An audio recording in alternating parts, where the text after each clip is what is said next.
All right, y'all, listen up and let's talk about it. Oh man, I feel like I keep saying this, everybody that I introduce, but I really have no words to introduce this phenomenal group of people that I've been blessed to be a part of and have on this podcast now. So this is look, I still call you Miss I because I don't want to mispronounce your name. So please give yourself an introduction and say it properly so I can begin to say it properly. No worries. My name is Ilaen and Ellis. That is how you say my name. Yeah, so I am 23 years old. I am a new mom. And yeah, we're just going to be talking about new motherhood stuff, I guess. Yeah. Again for coming on. And yes, see, I'm going to keep saying Miss I still because I think I say it right. Ilaen, yes? Do I say it Yeah. right? Okay, but it sounds wrong. So that's why I'm like, nope, I'll just say Miss I. I mean, I still call you Miss Marissa. I know. I guess we got to kind So of go ahead. Go ahead. it's hard. It's hard not to say that. I mean, I've called you that for like years, and it's hard not to say it anymore. So we'll stick with it. Okay, I'm okay with that too. I'm okay with that too. But yes, without further ado, new mommyhood. So, tell us, when did you become a mother? Maybe some of those beginning feelings, being that it was for the first time, and you just mentioned your age as well. Just give us a little recap. Yeah, I found out I was pregnant the month of my birthday, which is super crazy. I think it was like a week or two before my birthday. Um, Obviously, you miss a period, and I didn't know how I felt. I was just like, you know what? We're just going to take a pregnancy test just for giggles, because I know I'm not pregnant, blah, blah, blah. Took a pregnancy test, and I was like looking at this thing in the bathroom. Caleb was downstairs. I had to text him, hey, come to the bathroom. We got to talk. Like, this is happening, And I showed him the pregnancy test, and I was scared. I feel like I was just terrified, like internally, but I guess it was radiating through my face because he saw it on my face. And I was just like, I don't know, are we ready? I feel like those feelings really do come out. Like, you don't know how you're going to feel once you get pregnant, even though you want kids. So that's how I felt. I was scared, I was terrified, but I was also excited. So yeah, I became a mom November 5th, 2019 at 7:11 in the morning. That child took forever to come out. She waited till the day after her due date, and I started having contractions on November 3rd and had her November 5th. She was a fighter. She was trying to stay in there as long as she could. So That's crazy. So you went into labor on your actual due date. So you were due the 3rd, is that what it was? And then she still took her time coming out? So I was due on the 4th. Okay. And I started like small contractions here and there. I thought you know how it feels like when you have to pee really bad? I thought that was just it. Like, I'm having cramps because I have to pee really bad. Mm-hmm. And that was not what it was. It was contractions. And we went to the hospital the next day. And then I had her on the 5th. So she's forever. Wow, that is so crazy. Now you mentioned, her taking a long time going out, and I try to a part of the goal of this show is to incorporate kind of like current events that are happening as well. So I know that there's a big emphasis on focusing on the labor and delivery aspect because people are experiencing more challenges than usual in the past. So can you tell us a little bit, as much as you feel comfortable, of course, with the delivery process and things like that, especially because you said that it took her a while to come out? Because, yeah, just give us a little bit about that if you can. No problem. I mean, I really wanted to have an all natural birth. Like, if I could do it, I didn't want to force my body. If I couldn't do it, I was just like, if I can do it, I'm going to do it. If I can't, I'm going to get the epidural. That's fine. I'm not going to shame myself for it because there's nothing wrong with that. And I feel like so many women out there are being shamed for it. So I felt like, you know what, this is my body. If I can take the pain, if I can't, that's fine. Yeah, obviously she took a long time to come out, but I don't feel like I had a bad experience. Like, obviously every single pregnancy is different. Like, my cousin had like a whole different experience than I did because I had my baby before her. She had a C-section. She ended up having an emergency C-section, and my mom, she took a video of my birth experience, and she did. And I was grateful for that. Like, there's a little TMI situation going on Yes. down there, but she took a video of it, and I'm glad that she did, because I love rewatching it, like, whenever, And so my cousin, she watched it too, and she was like, "Oh my gosh, like, I hope that I have this kind of labor and delivery and all these things." And I was like, "I hope that you do too," because apparently, like, I had it better than a lot of people do, because I was feeling okay. I mean, I was in pain, but as soon as I got the epidural, I was fine, had pushed her out, and I didn't even tear. And I didn't even expect that, because that was one of the things that I was afraid of experiencing. Like, I didn't want to tear, or if I did tear, I didn't want it to be like a super crazy thing. I'm sorry, this is super TMI, but Hey, we go off of vibes here, Miss I. So it's what you're comfortable with. This is about you. It's okay. I know what you're talking about, though. I know exactly what you mean. Yes, yes. Exactly. So every time I try to tell people about, like, my birthing experience, I feel like I don't want to, like, offend anybody, because, like, obviously, yes, I didn't tear, and I didn't experience all these crazy things like other women that I know have experienced. So I kind of, like, tiptoe around it. But at the end of the day, I'm like, that was my experience. And I don't know, maybe other women will experience that too. So yeah, that was mine. It wasn't, like, bad. The people were great. Like, I loved my nurses, like my midwives, my doctor. They were absolutely phenomenal. So yeah. Yeah. Well, I don't want to go off track, but you did say something and I got chills. No lie when you said it. When you said, you kind of steer away from sharing your birthing experience because it wasn't something that was incredibly horrible or bad or whatever, or typical either. Let's not even say the bad stuff. Just it wasn't typical. It was actually good, which we've grown to kind of expect it to be opposite. But again, that's one of the reasons for this platform, for this show, and even just for how I speak to people in general on my day-to-day life. Don't shun away from those experiences, because it's what creates the conversations that need to be had, that it doesn't always have to be that way. However, you should also be aware of XYZ, but still highlighting that all experiences don't have to necessarily be the same to be valid, if that makes any sense. So That don't is true. feel Yeah, it's bad. super fun. It is super funny though, because Caleb was in the room. Like, my parents were in there. My dad was, like, on the opposite side. I'm just like, we're not doing this part over here.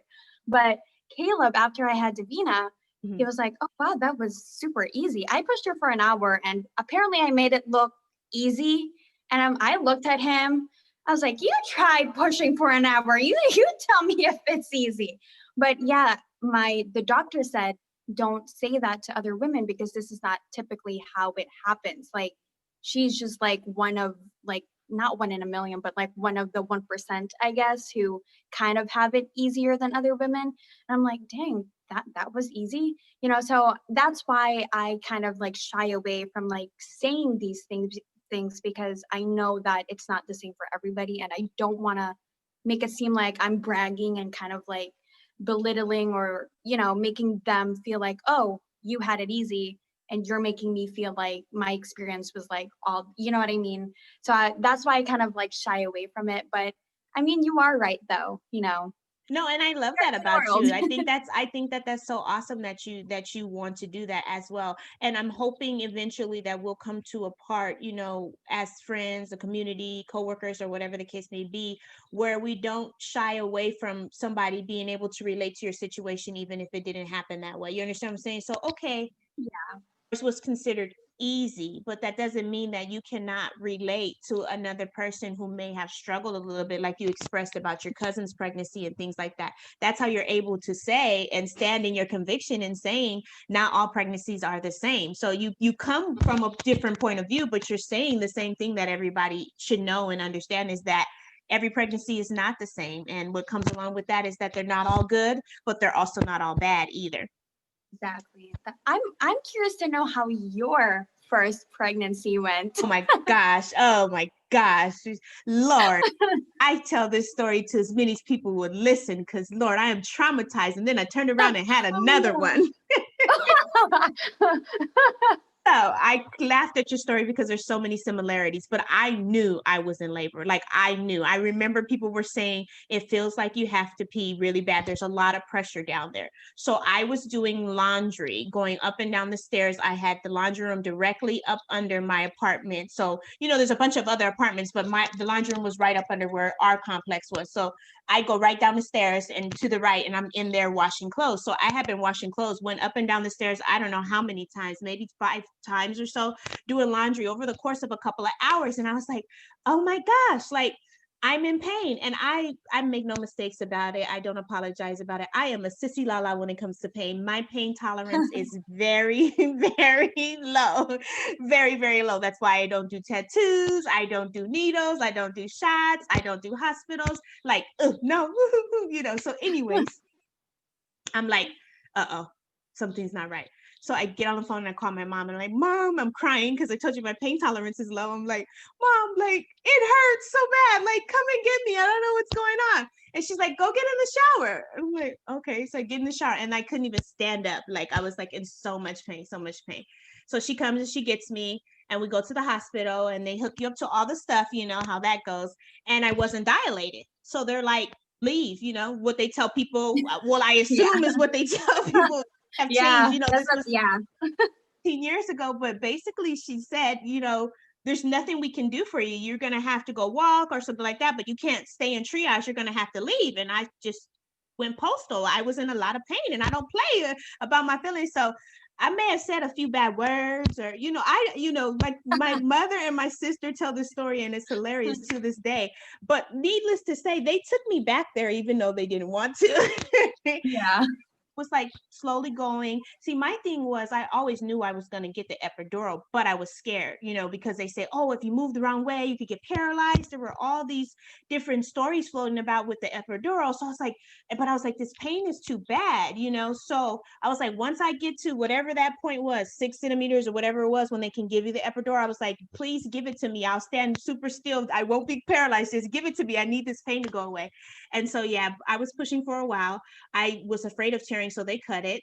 And she came right out after that. And yeah, that was my experience. I remember looking at her because she was so white. It looks like the inside of a powdered glove. And I was like, wait, this is not what it looks like on TV. They didn't tell me they would have to be cleaning this powder stuff off of my baby, that my baby would look like someone else, And so yeah, that was that. And I swore off having kids after that and ended up with some more. But yep, that was the traumatic, horrible, dramatic Marissa delivery story. And yeah.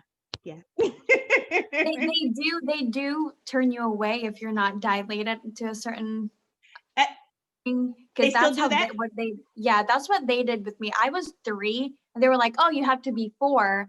So we had to go to the mall and for like 2 hours. And you know how women eat like when they're in labor? I couldn't do it. I literally could not eat.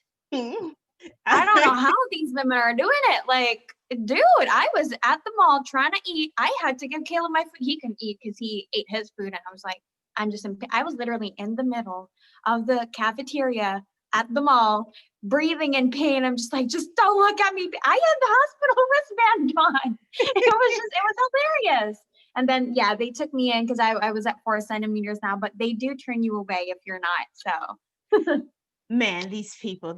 But I mean, the greatest thing of it all is you get this beautiful, beautiful bundle of joy and this blessing at the end. And so it makes it so worth it. But yeah, I don't apologize for my labor stories. Oh man, they'll get me all worked up. I'll be telling them till I'm an old age. Like, yeah, okay, this is what you think you want. Well, let me tell you what happened to me.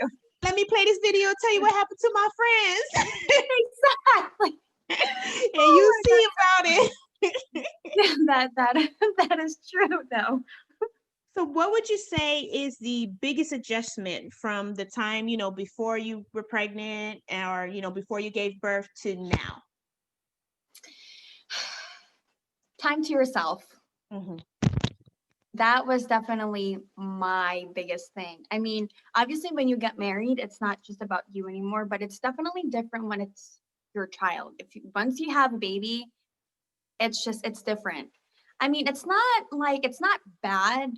You just don't have as much time as you would if you don't have a child. I mean, you could do all these things, or you can wake up at whatever time you want. I mean, my child wakes me up. I can't wake her up because she wakes up on her own. So yeah, I would say definitely just having that time to myself. I mean, I do try to like ask my husband, like, hey, like, can I have like maybe an hour to myself, or do all these things that I kind of want to do for myself, like maybe get my hair done, which I'm going to do pretty soon. But it's just like the little things that like normal people who don't have kids would do, like, oh, go take a shower with no problem. And now, like, as a mother, it seems like it's like a luxury to like Right. go take a shower. And it's like, but I did this every single day of my life. Like, why does it feel like a luxury now? Or even like, um, I feel like a lot of people say that too. Like, they make you feel like a bad mom because, oh, you want to take a shower for a second. Like, I haven't showered in a week. Can I like have 30 minutes? Literally, like, I have days where I'm just like, it's been a week. I'm not trying to be gross or anything, but I have not showered in a week. Can I shower, please? Like, you know what I mean? So it's just, yeah, having time to yourself to just take a shower. Those are the things. So Very, very good point. You bring it into perspective.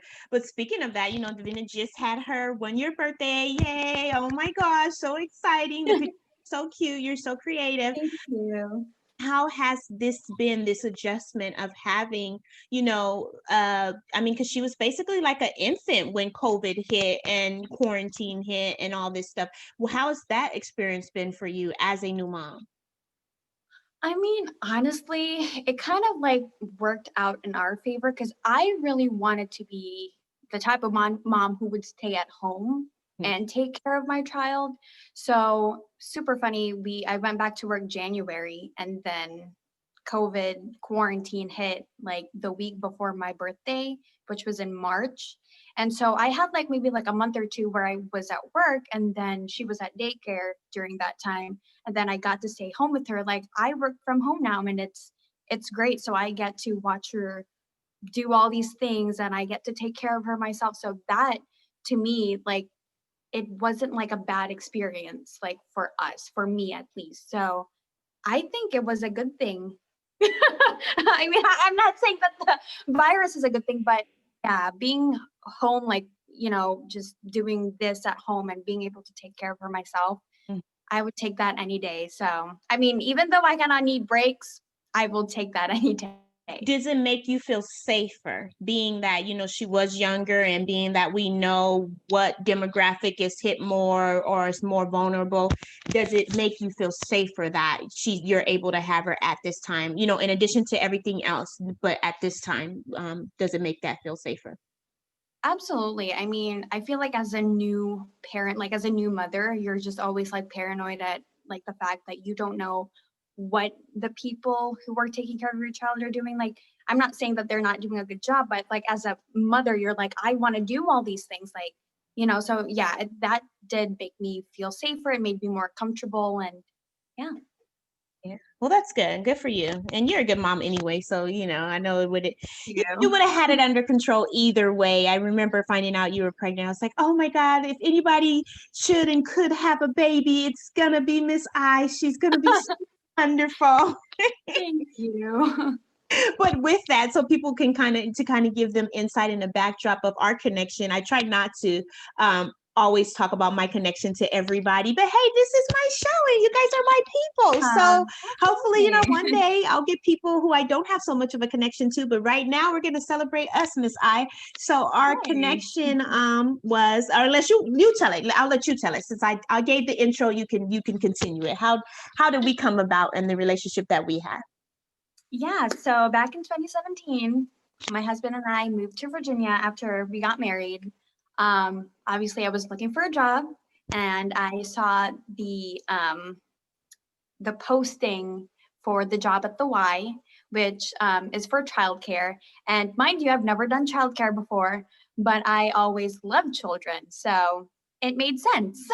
So yeah, got the job, met Miss Marissa, got the job, And yeah, that's how everything just kind of started. We worked together. She was my boss for a while. And I always say she's one of the best bosses that I've ever had. So Bless your heart. Bless your heart. I do say that honestly, though, because I've I had know, not so Miss great I. I bosses. know. I know. I know you. I know you. I know you. I could trust your honesty, but I appreciate that. I wanted to bring that in just to highlight, when I say things like I'm so proud of you, or I always knew that you would be a good mom, it's because I watched you and your natural energy and light and love and interactions, especially with children, but not even just with children, with other people. Like, I still remember your job interview. I remember being really stressed and pressed and needing staff, but not wanting to hire just any and everybody. And then you came through the door and it was like, oh, yes, Lord, thank you.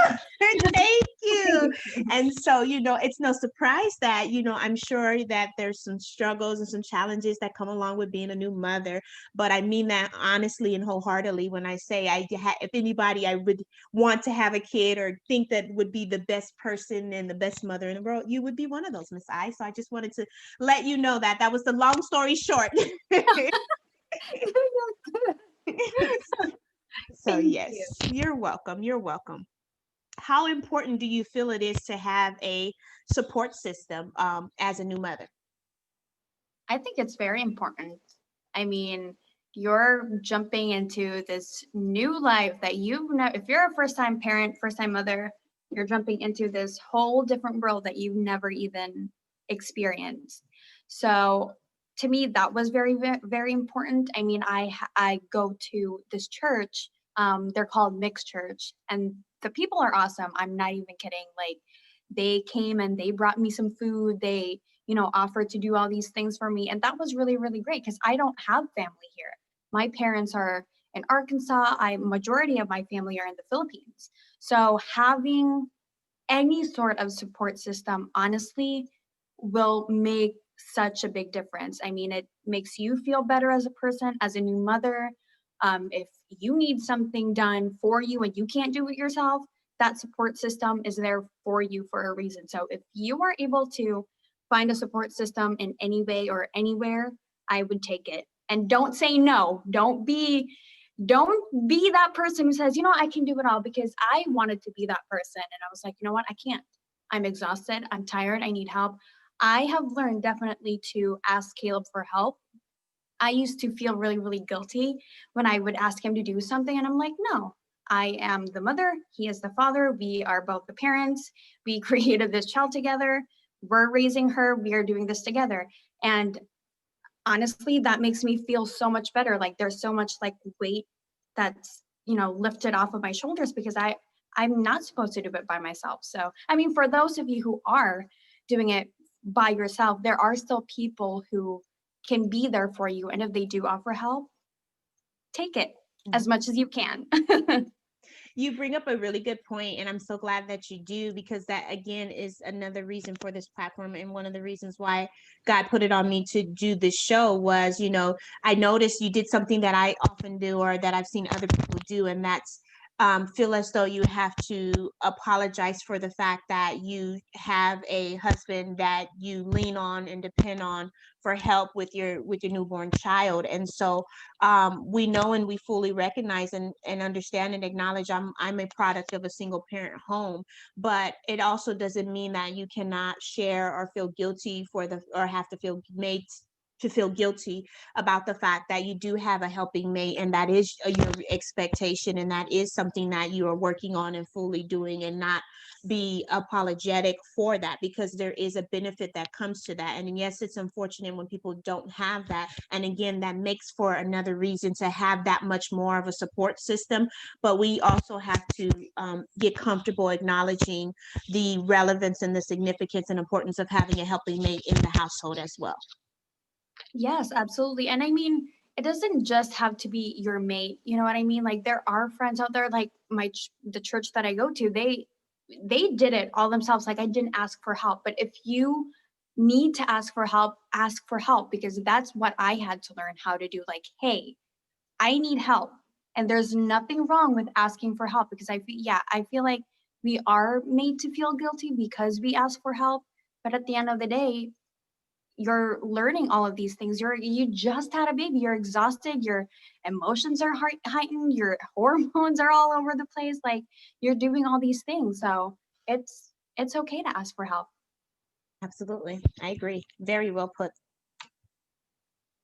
Now, I asked a little bit about COVID, which is very significant, but this one is a little bit tougher as well.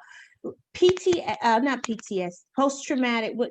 I'm on the wrong thing. Part of depression. Postpartum. There we go. I'm like, it's Words in are there. hard. It's in there. All these acronyms. Yes, yes. Postpartum depression. How real is that? Anything that you care to elaborate on in terms of that, as much as you're comfortable with. It's a very real thing. And I feel like a lot of people don't acknowledge that. I mean, it doesn't, I know for like some women, it doesn't just last for like the first, second year after they've had a baby. Like it goes longer than that if it's not treated. So that's why I think it's really, really important for, like, if you do have a spouse at home or if you do have family at home, talk to them, ask for help. Like you're not doing it all by yourself. So yeah, it's a very, very real thing. I know for me, I wouldn't say I had like postpartum depression, but I knew that my hormones were all over the place. So we would go to the restaurant and I would go to the bathroom and I would just cry my eyes out. Like I don't know. It was just like a thing that would happen. I remember my parents being here the first week I just had Davina. And I don't know, I was the type of person who was like, you know what? I don't care if I just had a baby, let's go out. I can't take it anymore. Like I needed to get out. I needed to do something with myself. So we went to the restaurant and yes, after I ate, I went to the bathroom, I cried my eyes out. I came back and the thing is like you can't control these things. So I came back and my dad was like, are you okay?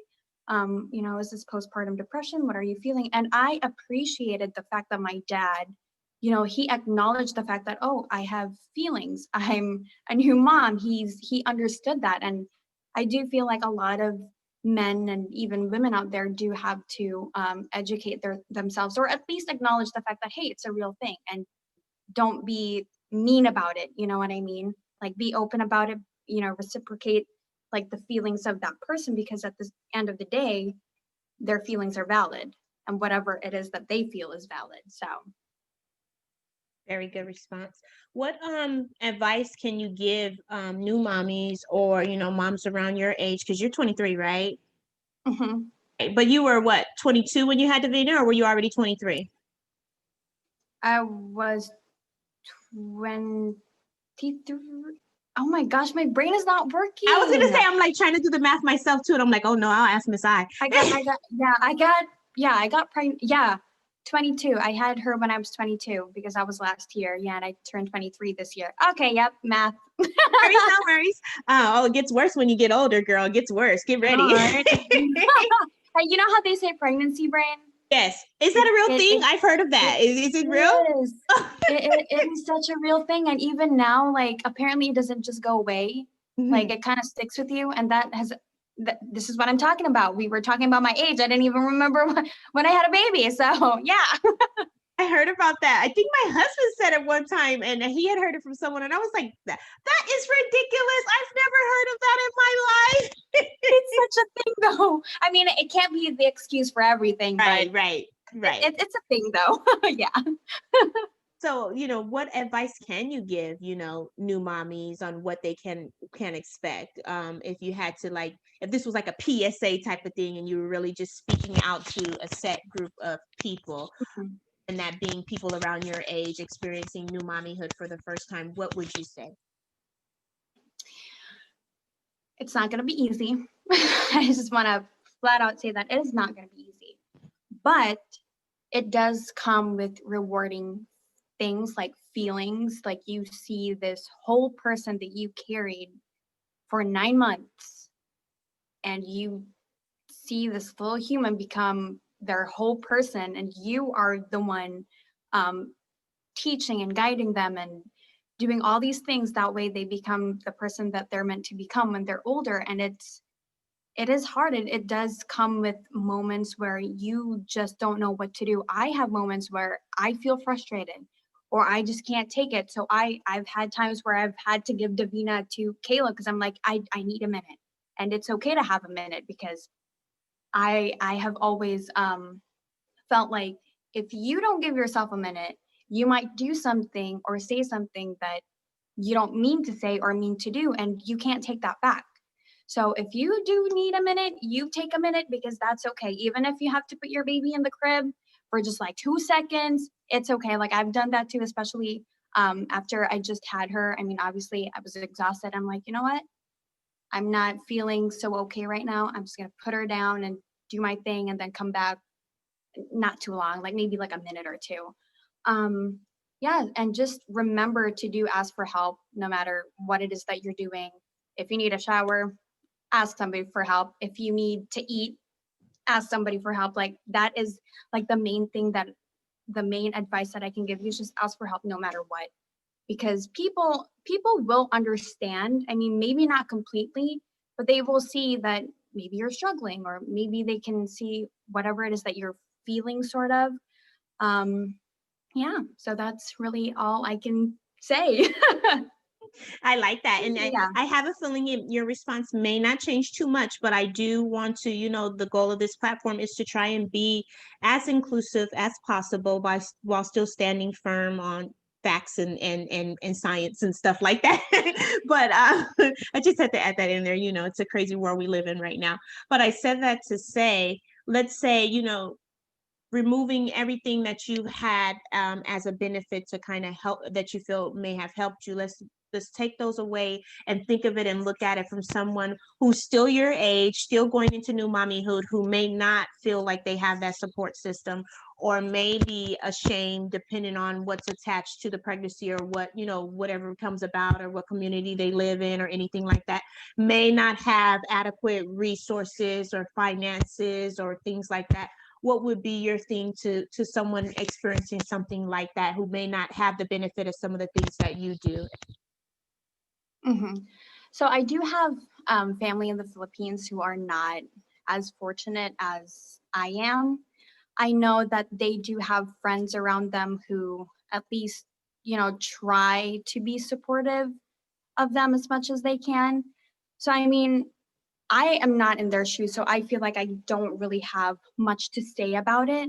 But at the end of the day, you are able to still ask for help and have people around you who are just like friends. I mean, it may not be like financially or all that stuff.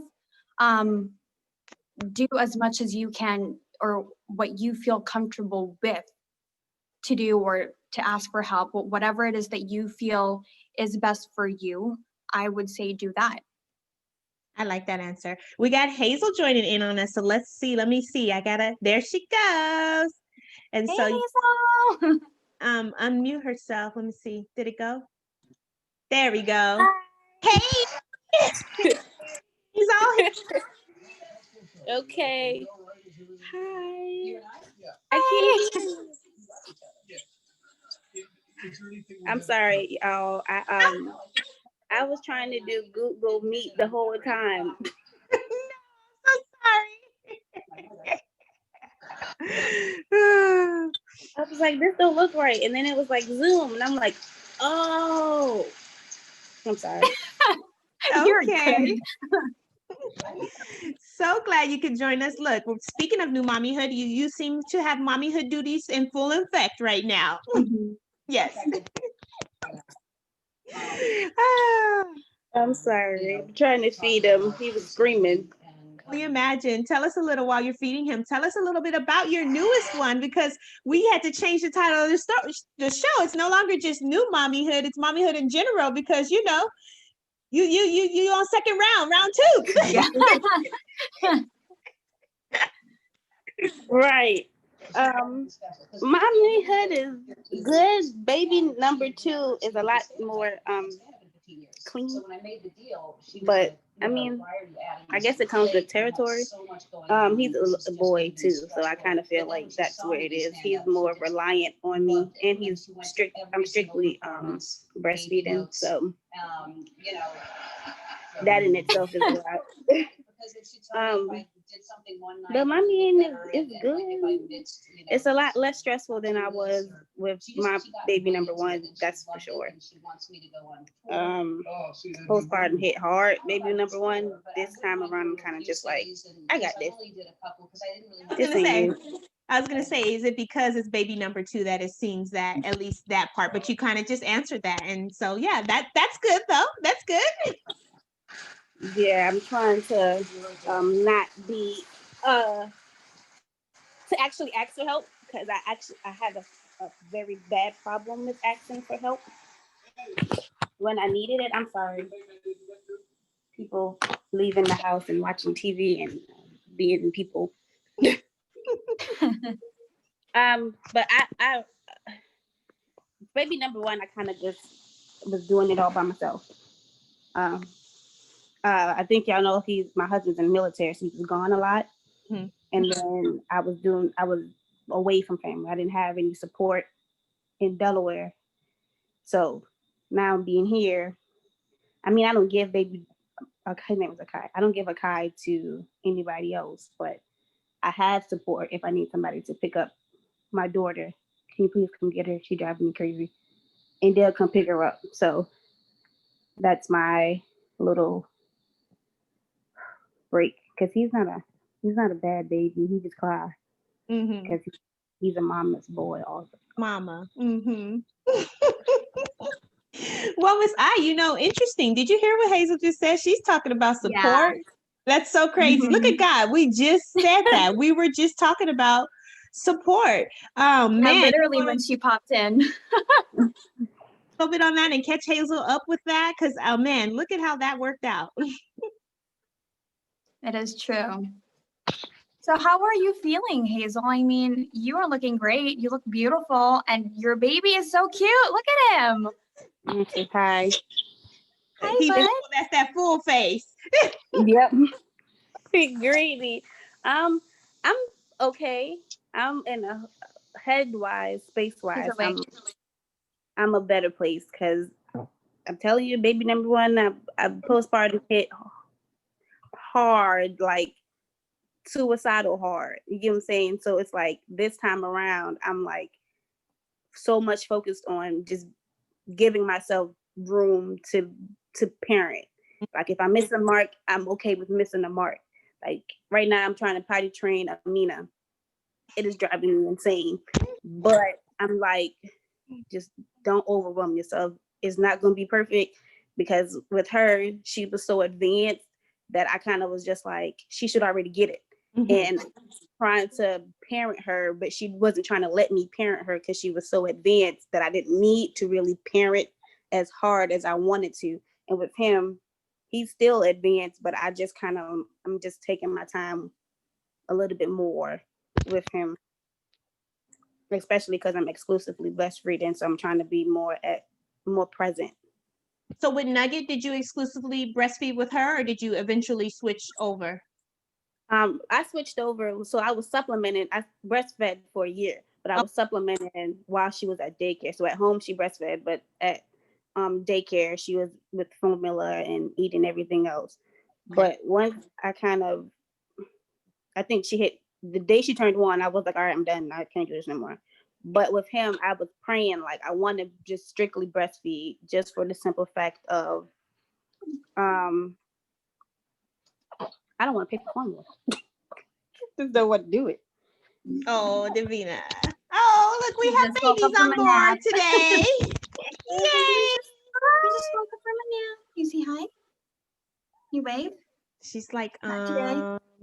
Her eyeballs about these people, Mom. Well, yeah, it brings up a good point, and I remember this only because I put it even on Miss I's card. I don't even know if she ever saw it after her baby shower, but I went to her baby shower. We had to write like little advice cards or something, and I put on there, don't feel bad if you can't breastfeed. Like it's not that big of a hype, it's okay, you're still a mom if you can't breastfeed. You know, a little bit about my experience. They didn't tell me anything about it. They just made it seem like that's what you had to do. Like you were like the scum of the earth if you weren't breastfeeding your child at that time. And I was like, first of all, this was with Mackenzie. So I was like super skinny, no breasts anyway. Let's be clear. And you're telling me I got to do what now? And so they didn't tell you about the latching on. Like I felt like I was so naive. And a lot of the people who were in my family who had had children before me, even around my same age, were not breastfeeding. And so she gets on and she's latching on, and it's making it raw. And you know, I was under a lot of stress, so I wasn't producing the milk fast enough. Like, and so it was so crazy. But to that same effect, it was night and day with Marianne, because I breastfed Marianne solely for the whole first year and without any problems. So I said all that to say, let's talk about this breastfeeding thing. Like, for real. Like, how do you feel? Is it the end of the world as they say it is? Or what is the like craziest things that you have heard about it? And how do you personally feel? And what did you personally do? You want to go, Miss I? Did you Oh, yeah. breastfeed? I breastfed her for like a month. Oh my gosh, I didn't even say that right. I breastfed her for a month. I wanted to breastfeed her for like the whole year, but I had to go back to work, and to me that was just way too much work to have to pump maybe, like so many times at work. And I was like, you know what? I gave her as much as I could for like that whole month. Yeah, I know, you agree. And I mean, my baby's healthy. Thank God she hasn't gotten like sick or anything. So I mean, I do feel like there is this like big hype, as Miss Marissa was saying, about breastfeeding. Like breastfeeding is amazing. You do you, mama. And if you can't do it, that's fine. There's no shame in it. So I think I did what was best for us as a family, for her, for me, because I went back to work. So yeah. Yeah, I completely agree. I definitely agree, and can say that because at first when I was breastfeeding with her, Amina, I kind of was beating myself up like I'm supposed to be able to provide milk for my baby for her to eat, and I'm like, the doctor was like, her pediatrician was like, "Mama, you okay? Like it's okay to not be able to produce enough milk." But then I also learned that it was so many factors that I was going through that was, messing up with that. But it's if you can, you can. If you can't, you can't. But you have to do what works for you as a mom at the end of the day, because no one else is going to be able to parent your child. If you breastfeeding and you stressed out from breastfeeding because you want to provide milk for your baby, but you got to go to work, you're going to be stressed, and that's not good for the baby, and it's not good for your milk supply. So do what work for you. Like right now, I don't have a job, so I could exclusively breastfeed and pump and do all of that because I don't have a job, because it's a full-time job. Every 2 hours is a lot, but Yeah. it's I it's, mean, and, it's and some women who do have a full-time job, they do breastfeed exclusively, and that's amazing too. And that's one of the things that I feel like a lot of people have got to understand, that every single woman as a mother is different. Like nothing that they're doing, whether they're breastfeeding or whether they're supplementing or just doing formula, there's nothing wrong with what they're doing at all. And I knew that I kind of felt like, I feel like people were making me feel guilty for not breastfeeding her. And I knew from like the get-go, I was like, if I can't do it, I'm not gonna feel guilty about it. And that's how I kind of helped myself like get into the zone of like not feeling guilty about it. And that's one of the things too. You have to be sure of yourself to not feel guilty if you can't do it, because it's okay. Mm-hmm. Yes, ma'am. Very, Okay. very, very good point. I got a question for Miss Hazel because you already answered this, but I forgot what it was going to be anyway. Oh man, I think it was about. Tell us a little bit about both. You know, your pregnancies. How were those for you, Miss Hazel? Like, was it more joyous? Was it tumultuous? Was it challenging? Tell us a little bit about your pregnancy stories and experience. okay. So with Amina, when I found out that I was pregnant, I didn't have an emotion, and I kind of was just like, okay, God, what's next? Like that was literally what I said once I found out. My husband was kind of in panic, but I was just like, all right, I'm pregnant. What's next? Mind you, I was still in college, so I kind of was busy all the time. And I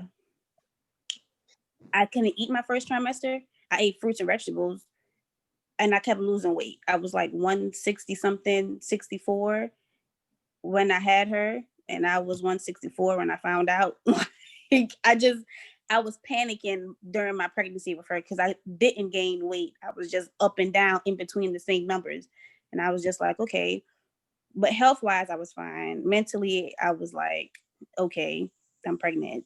So, all right. The baby number 2, it kind of came as a surprise to me, just because we had just had these arguments about not having a baby right away. And he came in. So like this entire pregnancy was like stressful the whole way through. Not that I was in like a bad place or about my pregnancy. I kind of was just stressed about just everything that was going on. His delivery, like, I can't do this. I can't. And it was a scheduled C-section. And I still was like on 10. With Amina, I went in and they induced my labor because she didn't have any more fluid. And with their inducing my labor, I was there for like 2.5 days. I went in there on the 19th at 2:00, and she was born on the 21st at 12. So I wasn't bad. And I ended up having to have an emergency C-section because my cervix wasn't budging at all. But with him, the scheduled C-section was way more painful. The healing process was way longer than I wanted it to be. I'm still healing. I'm still tender. And I mean, I know after you have a C-section, you're supposed to be kind of tender. But like, I try to lay on my stomach now and I'm like, forget it. I can't do this. Man, you just gave me chills saying that. But I appreciate you saying that because that's something that I can't speak for Miss I know for myself, my kids were natural. So, and I told Miss I'll tell you too, I'm a sissy lala when it comes to pain. So I'm just like sitting here like, oh no, hey, so because if it was me, I'd be saying, oh Lord. I think I wanted to try to push this pregnancy, but so much chaos was going on this year. And I was seeing so many like videos of doctors killing babies and not taking care of babies. And I was like, yeah, I'm not switching. And I was having high anxiety about that. And my doctors, they don't do VBACs. So if you had a C-section the first time, you're going to have a C-section again. And I didn't want one, but I kind of had to settle for it because I was too afraid to get a new doctor and then have them learn me all over again. His C-section was good, but the process, I hated every minute of it. I kind of, my husband couldn't be in the room for the preparation like he was before to help me get the epidural. I had some big doctor helping me, and he was a huge man, and it's certain procedures you got to do in order to get the epidural, and I got in a spinal tap instead of epidural. And that was stronger than the epidural. And only my right leg went numb. So I had to get the shot all over again. I was like, I done paralyzed my baby. I'm paralyzed. I was panicking and my blood pressure spiked. And they were like, Mom, I really need you to calm down. And then they let my husband in. And I remember not being able to focus on him or anything because I couldn't figure out if the baby was paralyzed or if I was paralyzed because I couldn't feel anything. And then I remember his nurse came in and she was like, Mom, I remember you. I delivered. She said, I took care of your baby in the NICU when she was in the hospital. And that in itself just calmed me completely, like dropped my pressure back to normal because I was like, okay, somebody handled my baby when she was born and she calmed me through it. Not my husband, not the doctors, not the, it was like her sweet little voice is what got me through that C-section part. The process after that like them having to push your stomach, because after you have, you give birth, the placenta, you can push all of that, and yeah, I can't do it. So they had to push my stomach to let the blood, flow out. But the first 6.5 hours, I didn't bleed. So they were panicking, like, you have a blood clot. And I was like, no, I don't feel like I have a blood clot. I don't feel like it's stuck. But they had to push, and they were really like pushing. And I was like, I don't want to do this no more. I don't want no more kids. Like, this is the straw. Like, this hurts too much. That'll do it. Yeah. I literally, like, the lady that just left said she wanted, my son is moving out the way because he's so advanced. And I was like, he moving out the way for his sister that's already here, because I can't. Miss I think we've had this conversation before, but do you want more kids? I do. If I can have 4 total, I would have 4 total. I'm not even kidding. Now, do you think, listening to Hazel's story and seeing how different hers was from yours, Miss I, do you think that your labor and delivery experience is, part of the reason why you don't mind considering having other children? Honestly, I think so, because I had it good compared to like what Miss Hazel went through. So I feel like that kind of makes me feel better about having more kids. But I don't know, if I had the same experience as her, I might have a different thought on it. So I think so, yeah. That's crazy. You got any questions for us, Miss Hazel? I mean, I got questions, but what you got?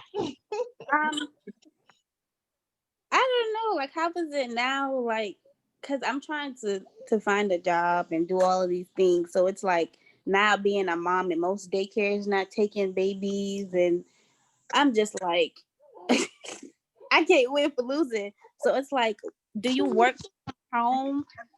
And it's like, how was that working from home with a toddler, like, Miss I? Because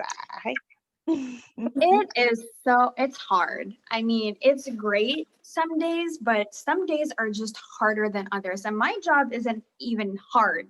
I literally just sit in front of a computer and route tickets. That's all I do. Well, not all I do, but majority of what I do.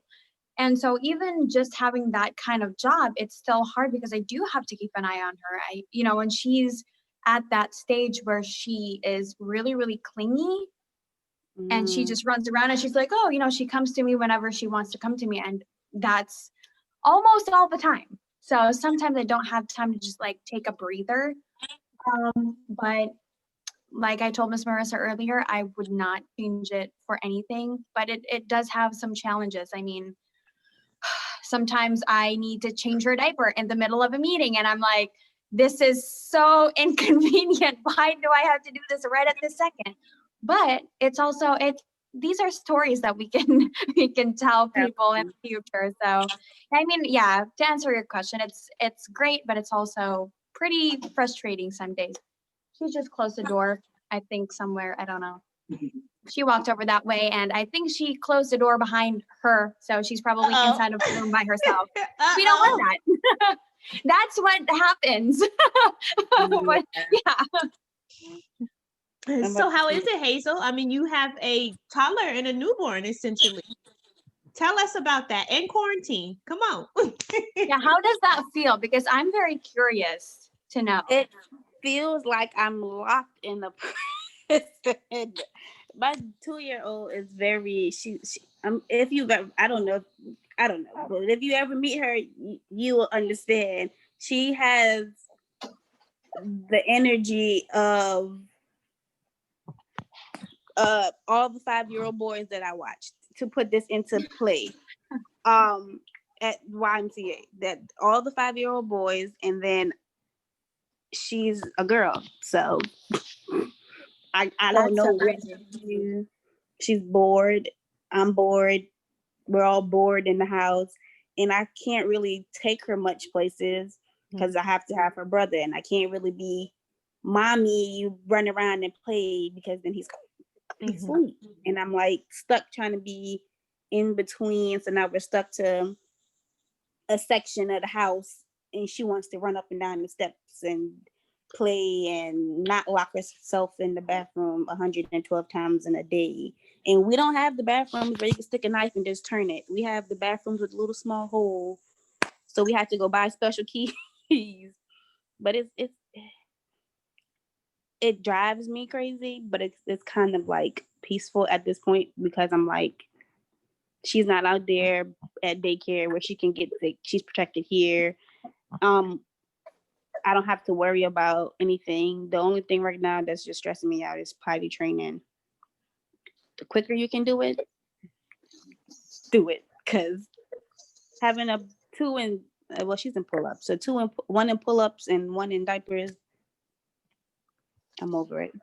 It's funny that you say that, Miss Hazel, because we're on like day 2. I don't know if you've heard of elimination communication. That's like that. I don't know. I don't think they call it potty training, but you can do it from like the day you have, your baby to like whatever. And we're trying to do that with her. This is like day 2. It is so hard. And just, I can imagine what you are feeling right now trying to potty train your 2-year-old because she is 1. And elimination communication works, like even though they're a baby, and that's just you basically trying to communicate with your child, like, trying to see their cues, their signals, all these things. But man, I've had times where she would give me a signal and then I would try to go bring her to the bathroom and she would not go.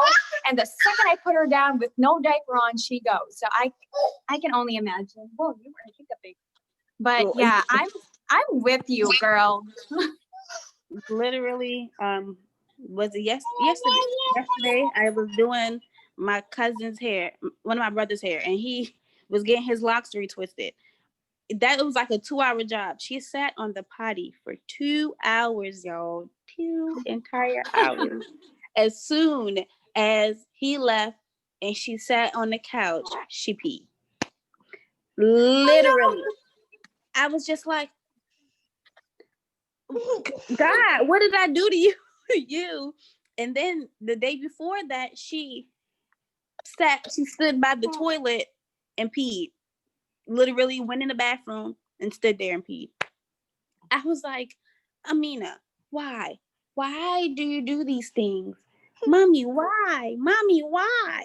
I don't know. You tell me. You're doing it. Exactly. And then the day before that, she pooped in her pull-up and she kind of knew she was wrong because I asked her to go use the bathroom and she didn't. She pooped in her pull-up, took her pull-up off, sat on the toilet. Well, sitting on the toilet with poop on your butt gets poop everywhere. Then I go in the bathroom to go see because she's sitting on the toilet like uncomfortable. She jumps off the toilet and runs and goes sit on the carpet. Oh, but she got the poop on her butt. See, this is the kind of PSA that new parents or like just parents in general need to put out there. Like, hey, if this is what you really want, this is what we go through. Just saying. I literally was just like, I called my mom. I said, Mommy, come get her. I can't do this. I'm losing it.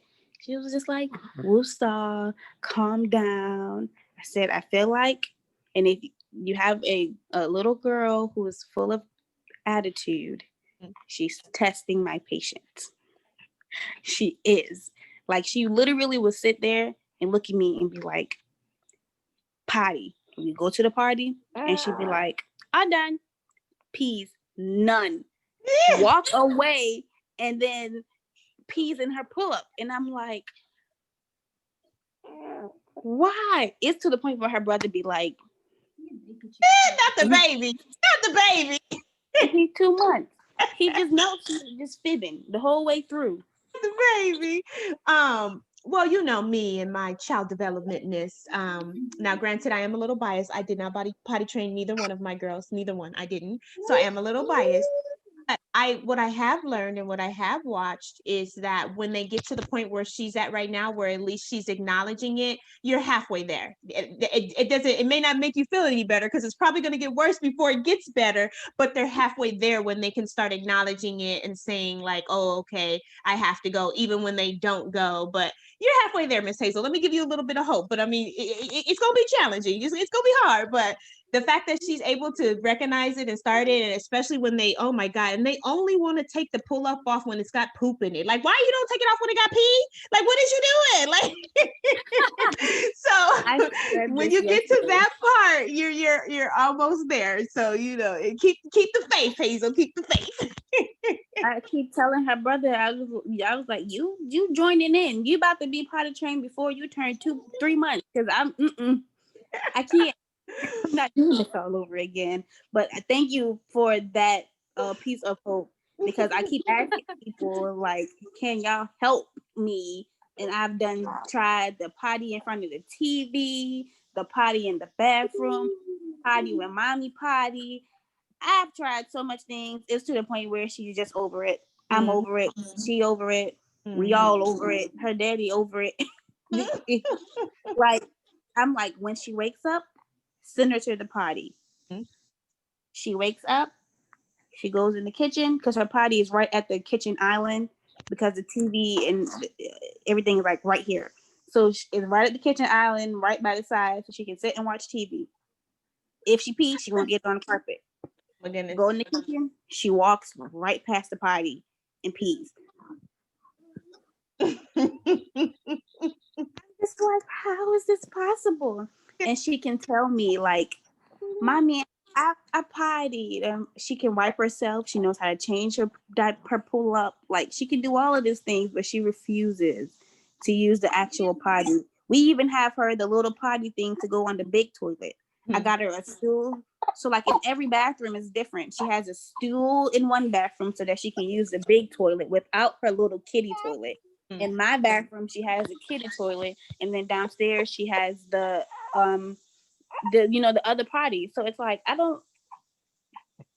I'd be like, you know what? I'm sending you to a daycare so they can potty train you, just for that reason. Because it's driving me loony. She was halfway there in the beginning, like when she was 1 at the daycare, because they had her in the studio classroom at 1 because she was so advanced and she was trying to do so much. They had her in the bigger class, so it was forcing her to potty train. But then we moved from Delaware, and now we're like starting all over again. And I'm just like, can I just drop her off to y'all and y'all do the potty training, and then like just send her back to me when she's done potty training, and I would appreciate it. But then I also think like, I can't watch her leave for like, I don't like it when she go to my sister's house for a day. I'm like calling every 5 seconds. Sorry. No, you're It's fine. Okay. For both of you guys. Go ahead. What were you saying, Miss Hazel? I said, it's nothing compared. She said, I'm fine. I was like, no, it's fine. Amina, I'm telling you, a lot. I don't know if you remember, I'm not sure if I can say his name, but my 5-year-old. The behavior. We might know who you're talking about. Okay. She's not as, she doesn't have a behavior. She's just that much energy all the time. From the second she wake up. You know how Sonic goes like, we'll call her Sonic. Literally is. And her brother is like, not it. Like, he's calm, cool, collected. She be running back and forth, and he just look at her like, what are you doing? What are you doing? Calm down. Well, I was going to ask you a question, Hazel. Okay. Do you think the reason you did say that she was good with like the potty training during her first year, right? Like after she turned 1 and stuff. Do you think the reason why she's kind of like, I don't know what the word is, like kind of like backtracking, I guess, is because you have a new baby and she's probably like, oh, I want to, be more like my baby brother, or, maybe she feels like mommy's attention is just like baby more often, like not that you don't give her attention But do you think that kind of has something to do with it, or I'm just curious to know? No, I get people asking that. My mom asked me that a lot, and my oldest sister, was like, "That's probably what is happening," because she's smart. She's fully aware. You watching TV? She's fully aware of everything, but like I can tell now, she's kind of like, "Mommy, let me sit in your lap, mommy," and she cries so much now. And she never cried. She never cries ever. Like, oh, she left her phone. She never cries ever, ever, ever, ever. And now she's very whiny. Mommy, she it stresses me out to the point where I'm just, I don't know how to turn it off. It's not my phone.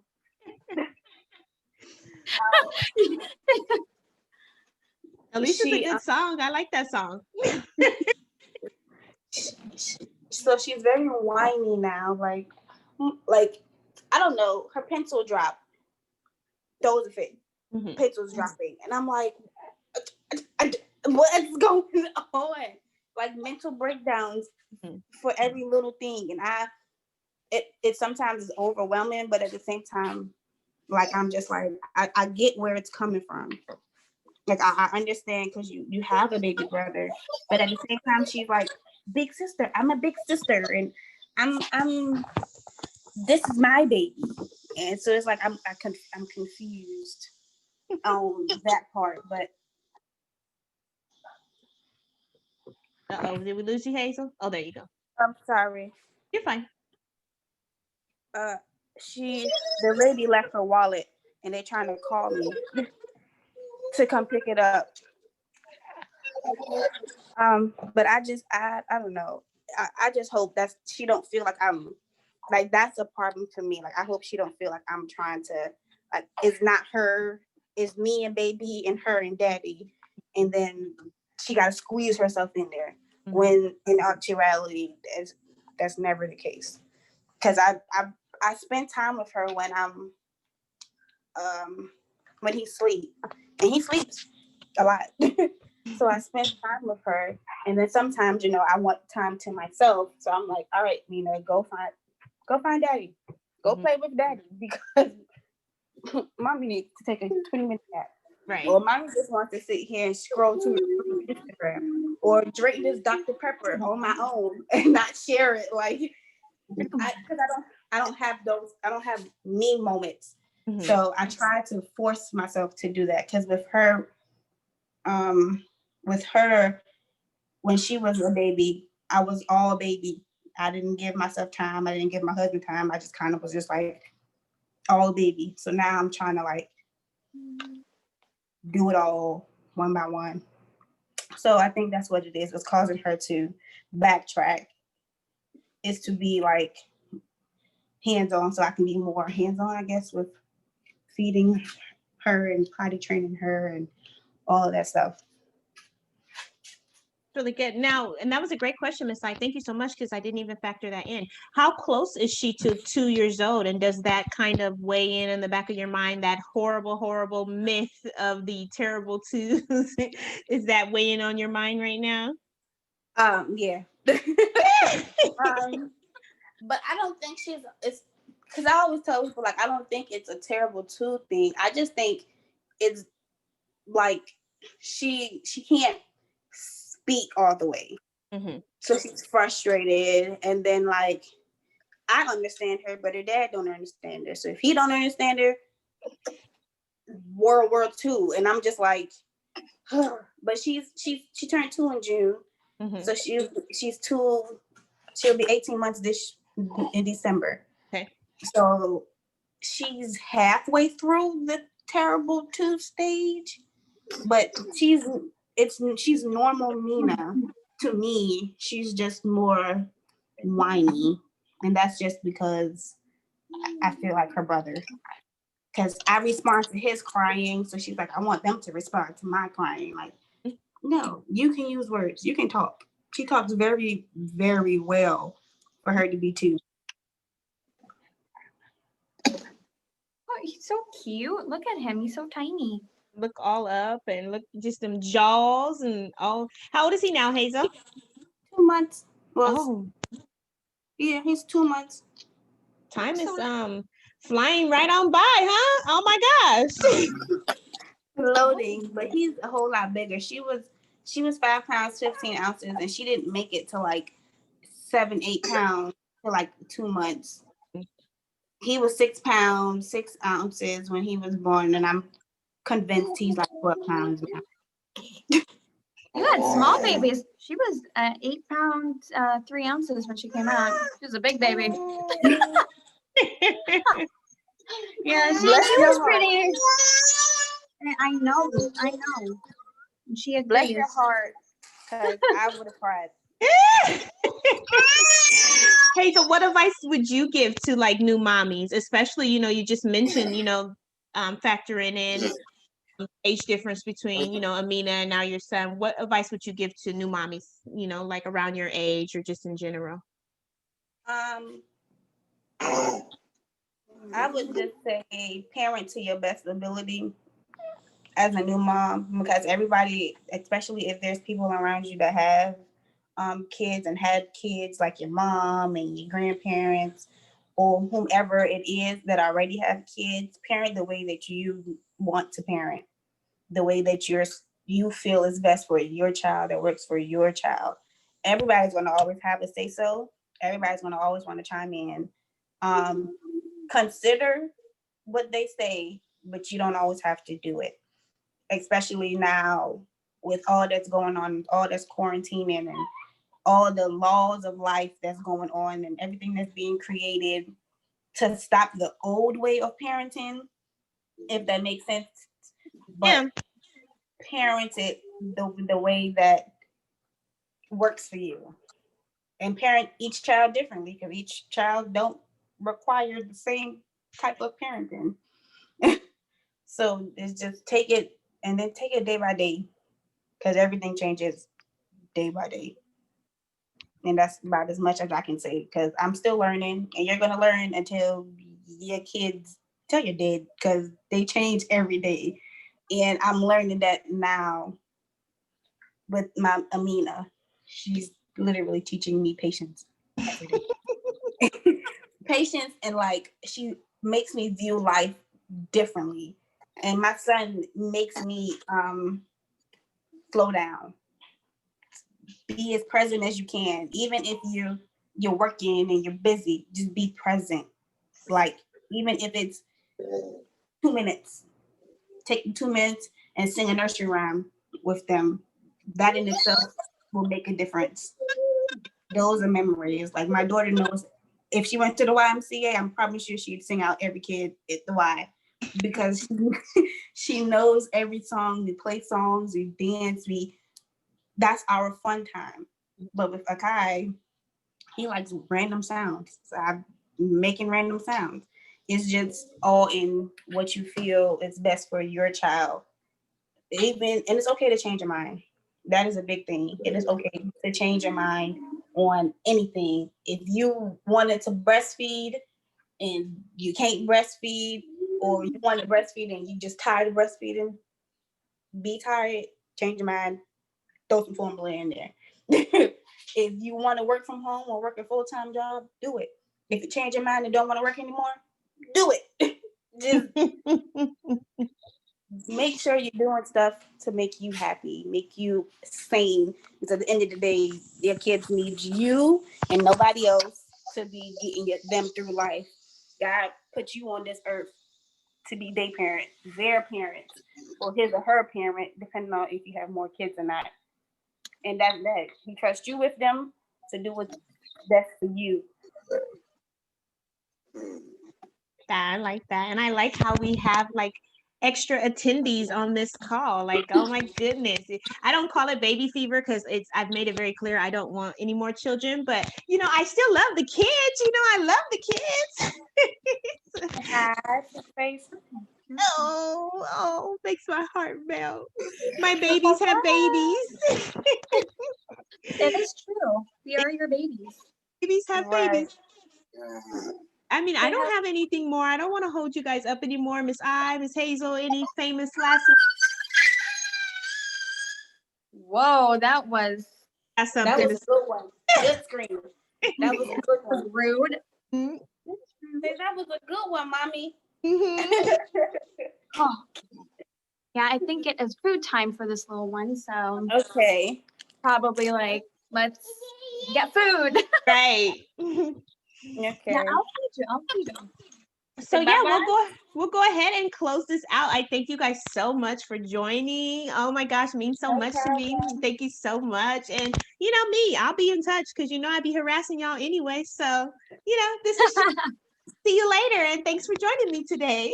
No Okay, problem. thank you See for you having me. later. And All right, love you congratulations on guys. everything. Love you too. Oh wait, no, you Love can't you. go yet because you guys all are doing your own thing. So Hazel, I just found out that you have like what an Instagram page about New Mommy. So you got to tell us about that. And Miss you have your vlog. Come on now, come on now. Oh, You can go first, Miss Hazel. okay. I have a mommy bloggy type video, mommy journey, just my journey as a self, journey as a mom, journey as a wife. But it's Instagram and it's called planted gems underscore planted dot gems. Um, it is very just my raw form of me being a mommy. Um, and that's just it. The gems that I've learned as a parent, the gems that I've learned through life that I'm still learning, all of that, and that's just it. Just represents that. Just it's called planted gems because these are gems that I planted in myself and I'm planted in my kids and gems that's planted in me from other people and lessons that I've learned. Okay, Miss Oh, yeah. So I really, obviously, if you know me, I absolutely love all natural living. Like everything that we have in our home is basically just all natural stuff. So I do get questions about it sometimes. So I thought, hey, you know what? I will just show people what I do with my day-to-day life with like the products that I use basically, and even just like parenting and motherhood in general, and just all about our family. I mean, we are moving out of Virginia in December, and I am going to be vlogging about that too, and just kind of like showing everybody like what our journey is basically. So just showing everybody what our life is. Yeah, nothing crazy. So well, what'll happen is, you know, when I upload this to YouTube, because that's do, I will put in you guys' little handles for your little thing Awesome. because you know I think that's wonderful. The conversation doesn't have to start or end here. It's a wonderful thing, and I think we got to entertain having these types of conversations because we assume people know things that they don't, and that can help another person if that's the case, or it's just good entertainment. Either way, it's a win-win. Right. But So thank you for this podcast and talking about things that people need to hear. Lord, you know, they done messed up and gave me a podcast, Miss Hazel, you know. No longer bound by certain rules of organizations. Now they done messed up now, girl. You can be yourself and talk about whatever, and that's good. Yes, indeed. But I love you guys so much and I appreciate everything that you guys do. So yay. I'll be in touch. Thank you. See you. Love you too. Thank you. Bye. Bye. Bye. Bye.